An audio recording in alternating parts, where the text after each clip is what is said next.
Hi, families and students. Welcome aboard to our classroom on the boat. Today, I would like to talk to you about a skill called rhyming.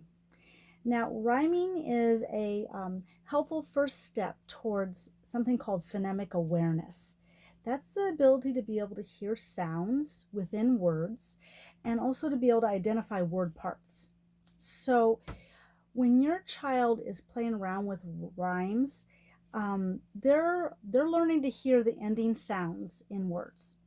For example, cat, hat, mat, sat.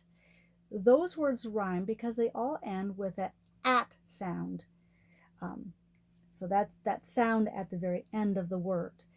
Now, in order to develop this skill, there are several things that you can do with your child. One of our favorite things to do in the classroom is the reading of stories. And many of the stories that are out there, many of the children's books that are written, do have rhymes. Dr. Seuss comes to mind. He is known for his rhyming words. This book right here is a favorite of my grandchildren's. It's called There's a Bear on My Chair. And when you are reading with your child, you can point out to them or even ask them, oh, bear, chair. Those words rhyme. They sound the same at the end. And as you go through and you're reading a story like this, let me turn to a page here. Oh, so here it says, I must admit he has some flair. He looks fine in his leisure wear. And you could ask your child, did you hear the two words that rhymed in that sentence? Right, flair and wear. Those two words rhyme. Here's another example of a book that has rhyming words. We actually read this last week at a Zoom meeting.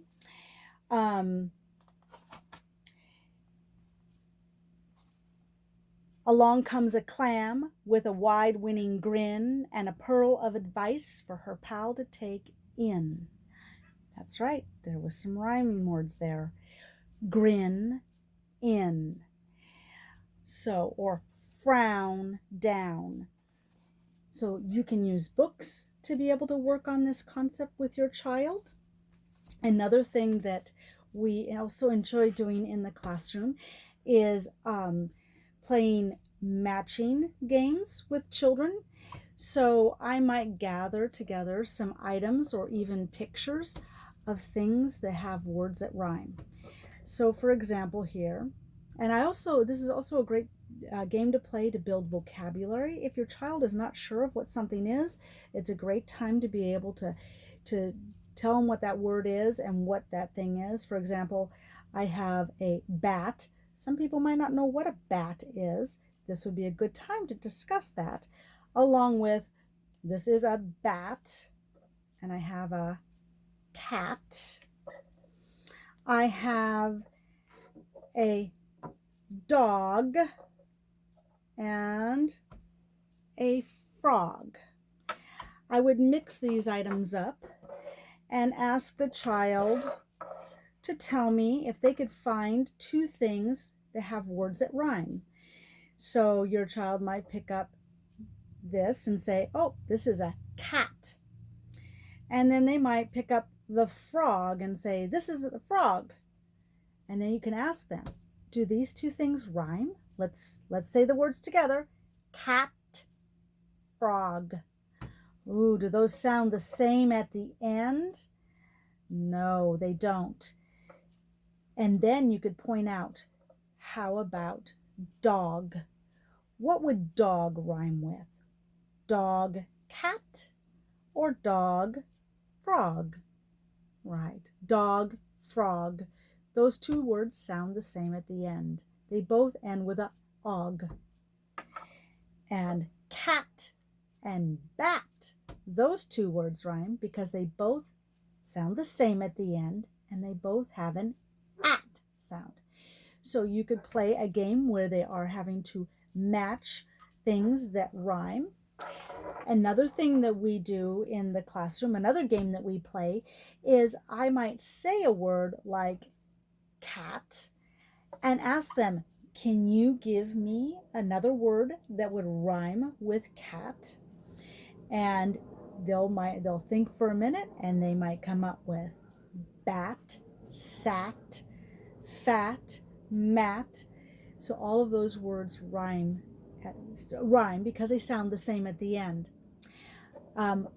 Another thing you can do when you're working with your child on rhymes is you can even write them down on a piece of paper so that they can see what that would look like. So I could write cat. So there's cat. And as they produce other words that rhyme with cat, you can write them down.